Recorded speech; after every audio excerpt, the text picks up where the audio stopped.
Assalamualaikum warahmatullahi wabarakatuh. Perkenalkan, nama saya Imron Alufia Kamala, mahasiswa S1 Farmasi Universitas Pekalongan.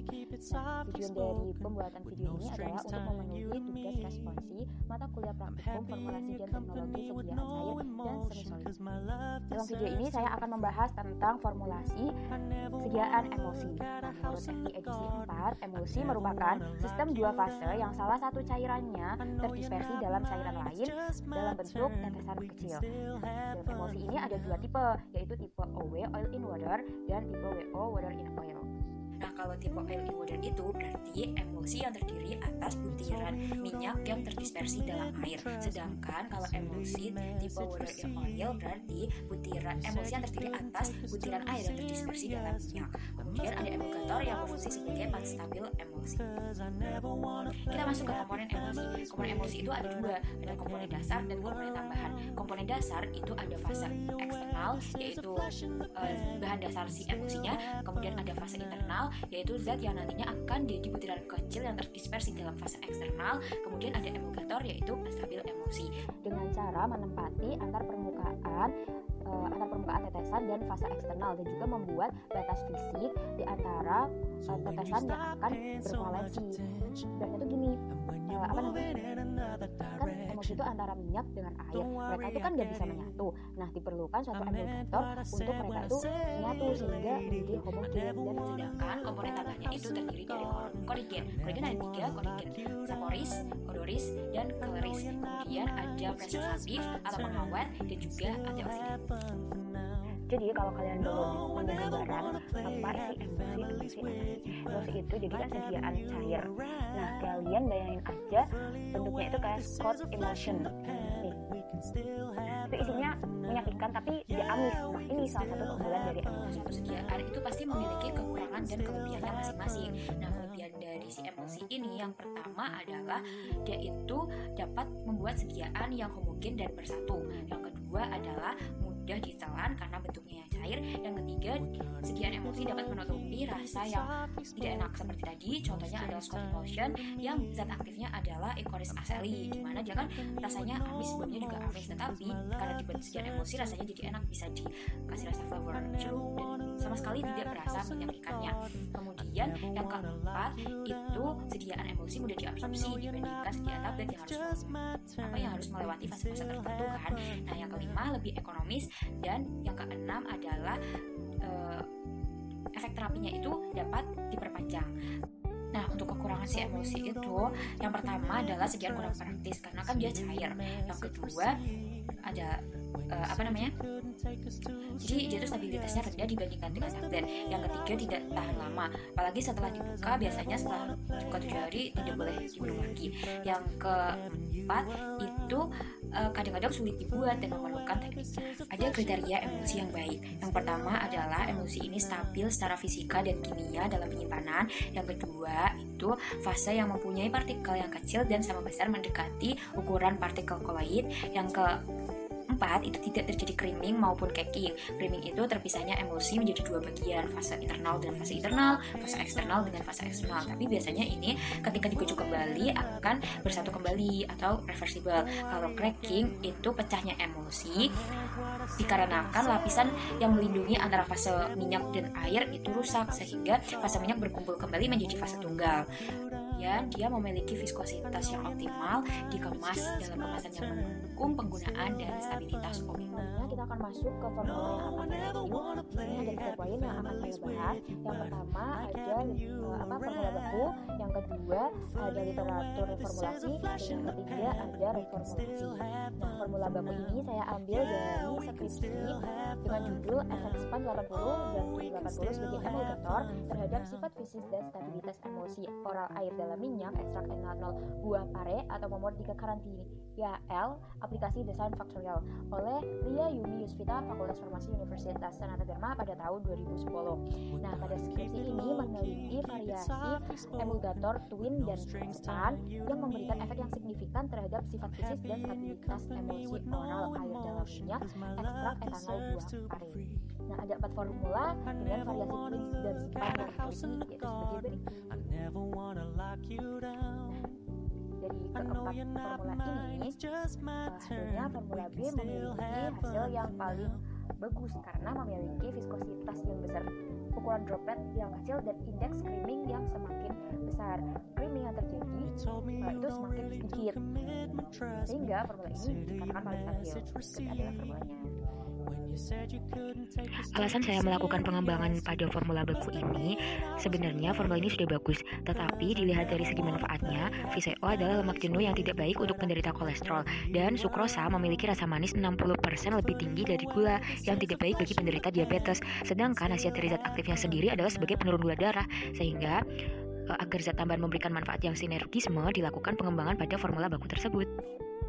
Jadi formula ini terdiri dari yang pertama zat aktifnya itu ekstrak etanol 2 kare sebanyak 28 gram, ada aquades sebagai pelarut yang 10 gram, kemudian ada gliserin sebagai pemanis 15,8 gram, ada sukrosa 50% B per V, ada 10 gram, yaitu sebagai pemanis juga meningkat viskositas, kemudian gas coconut oil 98 gram sebagai fase minyak, kemudian ada wheat 80 itu 4,8 gram sebagai emulgator, span 80 itu 25,2 gram sebagai emulgator juga, dan digunakan preservatif metil paraben sebanyak 0,2 gram. Jadi totalnya itu emulsinya dibuat sebanyak 200 ml. Di poin yang kedua ini ada literatur reformulasi. Nah, literatur reformulasi ini digunakan sebagai referensi atau acuan dalam mengembangkan si formula baku tadi. Nah, ada dua referensi yang saya gunakan. Yang pertama itu saya ambil dari artikel penelitian dengan judul Formula dan Uji Stabilitas Fisik Sediaan Oral Emulsi Virgin Coconut Oil oleh Ingeda Haning dari Universitas Muhammadiyah Yogyakarta. Nah, dalam jurnal ini atau artikel ini itu yaitu meneliti tentang penggunaan emulgator yang tepat untuk emulsi virgin coconut oil murni, emulsi minyak dalam air. Berikut adalah formula.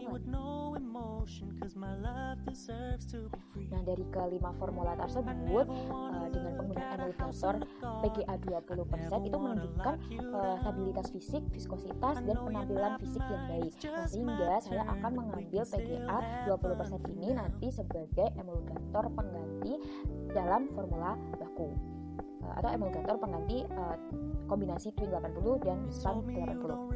Nah, berikut adalah formulanya ini. Nah, formula dari jurnal ini itu yang pertama ada zat aktifnya itu virgin coconut oil 40%, PGA-nya 20% sebagai emulgator, terus preservatifnya digunakan natrium benzoat sebanyak 0,2%, mannitol sebanyak 20% sebagai pemanis, vitamin E asetat 0,1% itu sebagai fase minyak, esen koko pandan 1 tetes aja sebagai korigen, dan aquades sampai dengan 150 gram sebagai pelarut.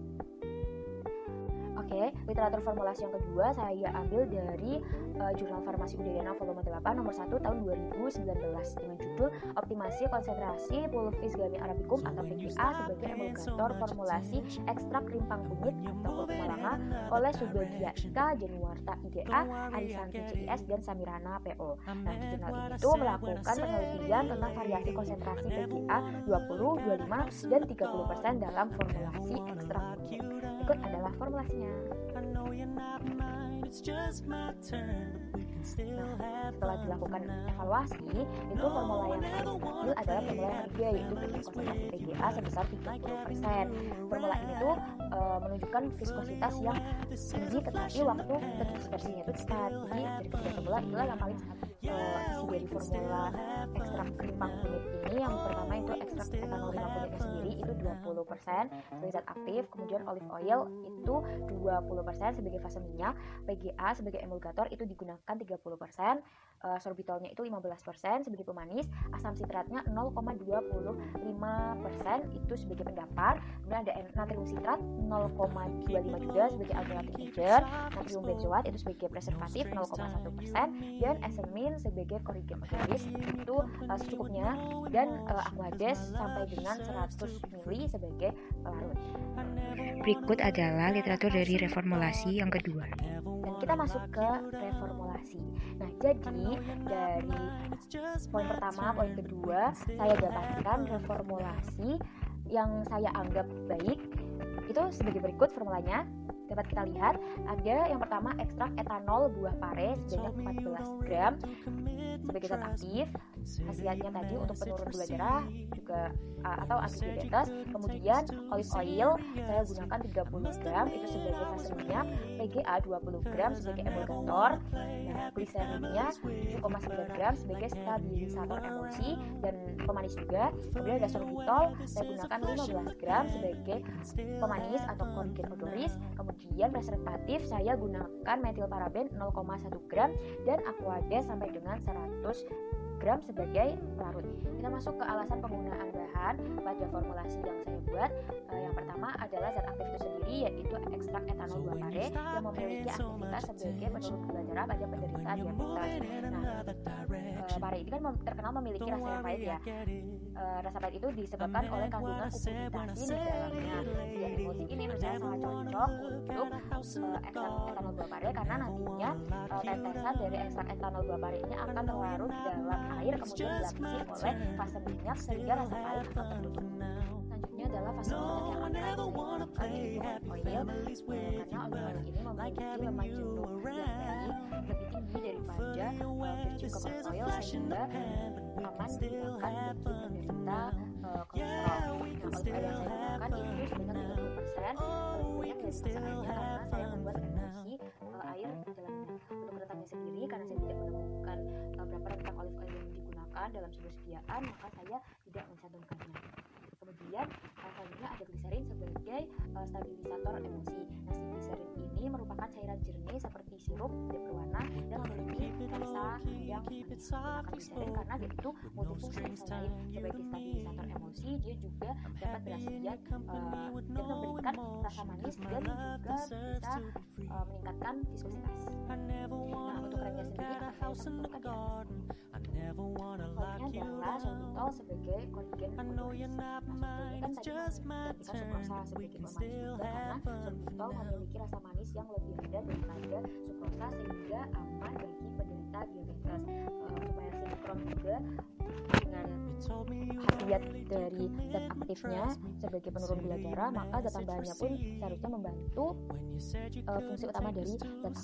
Nah, kortigen odoris atau sorbitol yang saya gunakan itu sebanyak 15 gram. Nah, menurut ADI Acceptable Daily Intake, sorbitol itu aman digunakan kurang dari 50 gram per hari.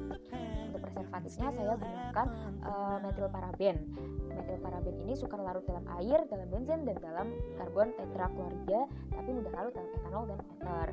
Nah, rentang penggunaannya itu 0,12 sampai 0,18%. Apa digunakan metilparaben? Karena dia itu sebagai penghambat pertumbuhan jamur dan merupakan pengawet yang sering digunakan dalam makanan dan kosmetik. Metilparaben yang akan saya gunakan itu hanya 0,1%. Selain adalah aquades sebagai pelarut, yaitu air suling yang tidak mengandung apa-apa, air yang murni itu sampai dengan 100 gram. Selanjutnya kita masuk ke cara pembuatan emulsi pada formula ini. Yang pertama yaitu dengan mengembangkan PGA dalam air mendidih, kemudian fase minyak dicampur dengan gliserol dan juga sorbitol dicampur jadi satu. Lalu setelah PGA-nya dikembangkan, diaduk sampai terbentuk mucilago, ekstrak dimasukkan ke dalamnya, lalu ditambahkan sedikit air dan pelan-pelan ditambahkan fase minyak sampai homogen. Setelah itu dimasukkan ke dalam botol dan dienkan dengan pelarut sampai tanda batas. Oke, kita masuk ke evaluasi sediaan emulsi. Yang pertama adalah uji organoleptis dengan mengamati warna, bau, dan rasa dari sediaan. Yang kedua adalah uji homogenitas. Nah, uji homogenitas ini bertujuan untuk mengetahui apakah ada partikel yang belum terdispersi ke dalam sediaan, yaitu dengan meneteskan emulsi ke dalam cawan Petri, lalu ditutup dan digrepin gitu, terus dilihat partikelnya apakah ada yang belum terdispersi, homogen atau belum. Bisa juga menggunakan tabung reaksi yang dimiringkan kemudian disenteri apakah ada partikel yang belum terdispersi. Kemudian ada uji redispersi. Nah, dilakukan dalam botol 100 ml kemudian dikocok dengan membalikkan botol 180 derajat. Nah, dicatat nih jumlah pengocokan yang diperlukan hingga emulsi terdispersi dengan baik. Pengukurannya ini dilakukan pada hari ke-1, ke-3, dan ke-7. Kemudian ada uji tipe emulsi. Nah, diamati apakah emulsi tercampur sempurna dengan minyak. Dilakukan dengan uji metilen blue, ditetesin sediaan dengan metilen blue. Selanjutnya adalah uji pH. Nah, sediaan oral itu memiliki pH 6,5 sampai 7 sesuai dengan pH lambung. Kemudian selanjutnya itu ada uji viskositas menggunakan viskosimeter Brookfield. Sekian video dari saya, kurang lebihnya mohon maaf. Wassalamualaikum warahmatullahi wabarakatuh.